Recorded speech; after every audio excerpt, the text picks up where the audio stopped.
Assalamualaikum warahmatullahi wabarakatuh. Kami dari kelompok 7 kelas B akan menyampaikan video mengenai presentasi proposal bisnis dengan ide bisnis yang berjudul Ayaterna pada mata kuliah Kewirausahaan.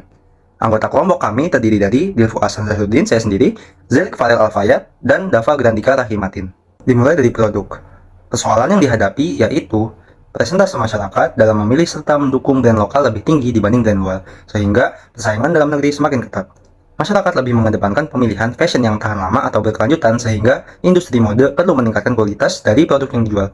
Harapan masyarakat dalam meningkatkan kepedulian lingkungan terkait fashion yang mereka konsumsi sehingga industri perlu memperhatikan penggunaan bahan-bahan yang eco-friendly.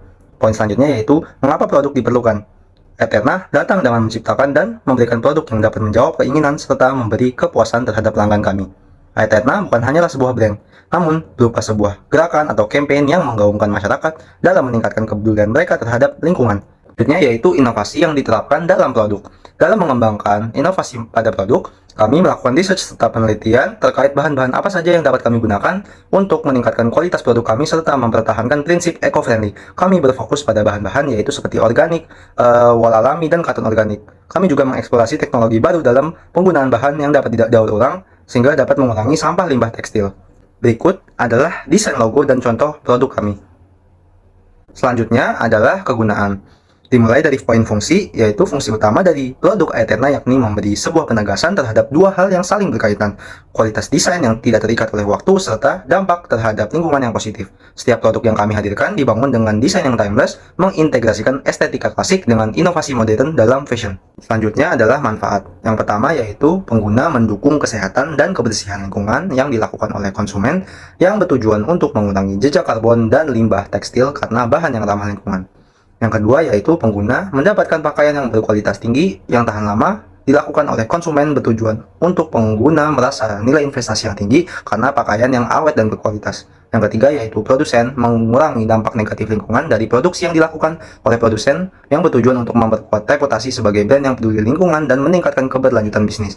Dan yang terakhir yaitu mendorong kesadaran sosial yang dilakukan oleh masyarakat umum bertujuan untuk memperluas kesadaran akan pentingnya fashion yang berkelanjutan dan berdampak positif. Selanjutnya adalah keunggulan dari produk kami.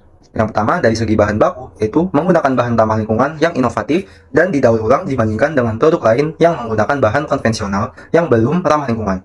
Yang kedua, dari segi proses produksi, yaitu proses produksi kami berkelanjutan dengan fokus pada penggunaan teknologi hijau dibandingkan produk lain yang cenderung menghasilkan limbah dan emisi yang besar. Yang terakhir, dari segi inovasi teknologi, yaitu kami menggabungkan teknologi untuk meningkatkan transparansi dan kesadaran lingkungan dibandingkan produk lain yang kurang menggunakan teknologi dalam aspek lingkungan. Pengalaman saya sebagai CEO di industri fashion dan keberlanjutan memberikan dasar yang kuat untuk memimpin pengembangan produk yang berdampak.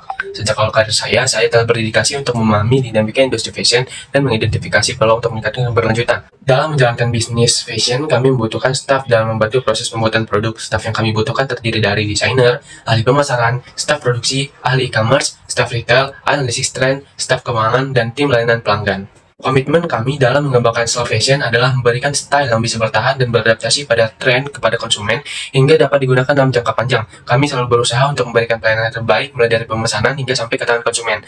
Oleh karena itu, kami sangat terbuka terhadap kritik, saran, dan masukan yang bersifat membangun dari para pembeli. Berdasarkan data dari Badan Pusat Statistik atau BPS, konsumsi pakaian, alas kaki, dan jasa perawatannya di Indonesia melesat 7,02% pada kuartal 2 2023. Hal ini menunjukkan bahwa pasar fashion di Indonesia masih memiliki potensi yang besar untuk tumbuh lebih lanjut. Oke, baik. Untuk selanjutnya kami akan membahas mengenai action plan dari kelompok kami. Pertama itu adalah validasi ide berupa penelitian pasar, secara online, dan uji coba pasar.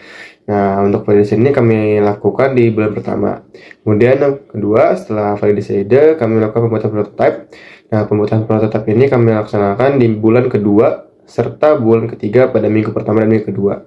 Terakhir ada pendaftaran HKI atau kekayaan intelektual yang berupa logo, brand, dan nama desain, dan desain fashion.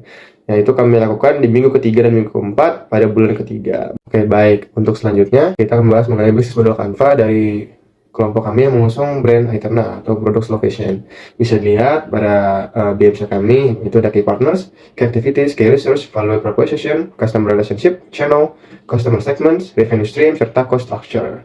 Untuk lebih jelasnya bisa dilihat pada tabel BMC kami yang telah kami buat. Nah, mungkin demikian bisnis model Canva dari produk Ayaterna yang akan kami kembangkan nantinya.